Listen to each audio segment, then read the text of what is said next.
بسم اللہ الرحمن الرحیم۔ السلام علیکم ورحمۃ اللہ وبرکاتہ۔ عاصم اسلامک کورس 60 پر میں آپ سب کا خیر مقدم کرتا ہوں۔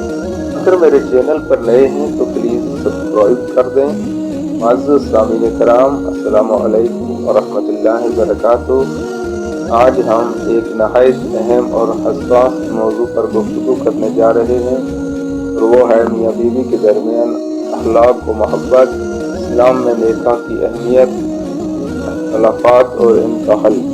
خاندان کی بنیاد کسی رشتے پر قائم ہوتی ہے، اور جب یہ رشتہ اخلاق، محبت اور باہمی احترام سے مضبوط ہو تو پورا معاشرہ سمجھ جاتا ہے۔ اسلام نے نکاح کو عبادت قرار دیا ہے۔ قرآن مجید میں اللہ تعالیٰ فرماتے ہیں، اور اس کی نشانیوں میں سے یہ ہے کہ اس نے تمہارے لیے تم ہی میں سے جوڑے پیدا کیے تاکہ تم ان سے سکون حاصل کرو، اور تمہارے درمیان محبت اور رحمت رکھ دی۔ یہ آیت واضح کرتی ہے کہ میاں بیوی کا رشتہ صرف جسمانی یا وقتی نہیں بلکہ سکون، محبت اور رحمت پر قائم ہے۔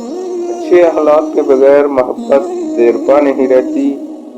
نرم گفتگو، صبر، برداشت، معاف کرنا اور ایک دوسرے کی عزت کرنا، یہ سب کچھ اخلاق کے ستون ہیں۔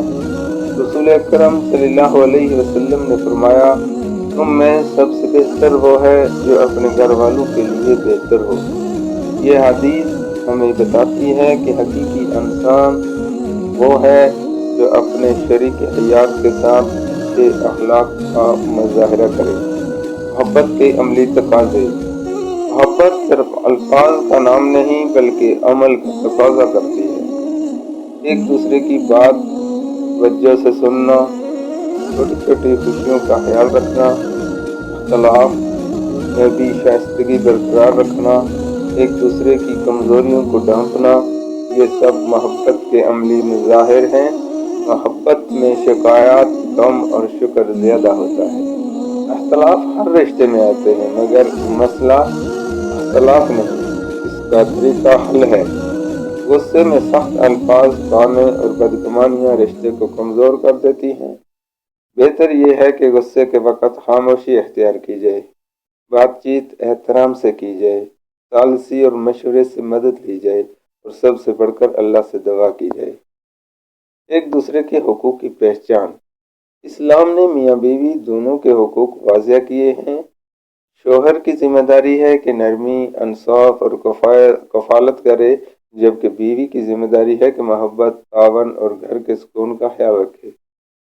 جب دونوں اپنے حقوق کے ساتھ فرائض بھی یاد رکھیں تو گھر جنت کا نمونہ بن جاتا ہے۔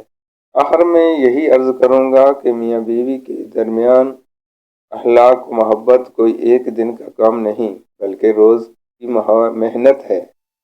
اگر ہم اپنے گھروں میں صبر، شکر، درگزر اور محبت کو جگہ دے دیں تو نہ صرف ہمارے گھر آباد ہوں گے بلکہ ہماری آنے والی نسلیں بھی ایک صحت مند اور خوشحال معاشرے کی بنیاد بنیں گی۔